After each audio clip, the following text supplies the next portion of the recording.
Hello and welcome to the Indie Mind video review for Diehard Dungeon from developer tricktale. Diehard Dungeon is an indie game available for Xbox, and it's also part of the 2012 Indie Games Uprising event. Diehard Dungeon is essentially a dungeon crawler with some roguelike characteristics and a lot of Zelda feel.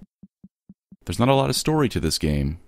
At the start, your character wakes up in a dungeon with no explanation as to why he's there. All you know is that you need to get him out. I really appreciated the brevity of the tutorial. It is very quick, and it basically explains 3 concepts that will stay with you for the rest of the game. It'll teach you how to attack with your sword. You'll learn that in order to gain access to the next room in the dungeon, you'll need to find a key hidden somewhere in that room. And finally, you'll be introduced to a walking, talking treasure chest that accompanies you on your adventure. The treasure chest holds all of the money you collect, and in turn, the more money you collect, the more the chest will upgrade, eventually granting it some attacks of its own. Diehard Dungeon is pretty simple in concept, though it gradually gets a bit more complex. Over time, players are introduced to a wide array of enemies that are a bit stronger. You'll encounter traps that can take a chunk out of careless players, and you'll have to make it through boss fights after each level, with each boss having a different attack style. The rest of the game plays out very much like a roguelike in a few key ways, the first of which is randomization. Room layouts, object and enemy placements, and the location of the keys or door switches are randomized with every playthrough. I think that design was a fantastic choice by tricktale. When you combine that random element with the branching paths between levels, there's definitely an incentive for players who've escaped the dungeon to make a return trip. There's also a bonus goal of collecting 10 golden keys that will appeal to the game completionists out there. Also in keeping in line with the roguelike theme, dying means the game is over. There are no retries or continues. The penalty isn't as harsh as it sounds though, because you can easily finish your adventure in one sitting, and you can restore the hearts in your life meter through drops from defeated enemies, or by finding them in containers you smash open. Another smart move by tricktale was making the game just long enough so that players can learn the nuances, but not so long that it gets boring or repetitive.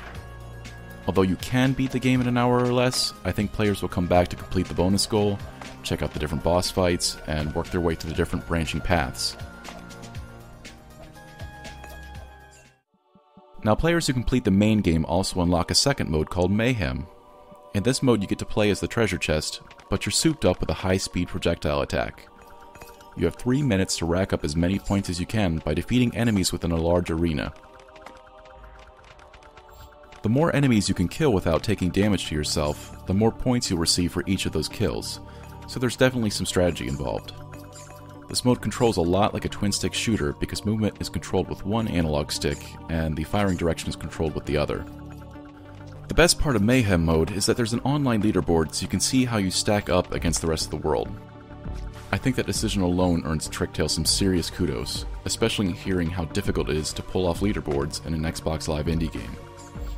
Tricktale actually has an in-game graphics saying that this mode is a work in progress, and they've even stated that they weren't sure it was going to make it into version 1.0.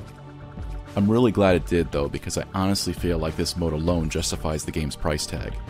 I'll be really interested to see where they take Mayhem mode in future updates.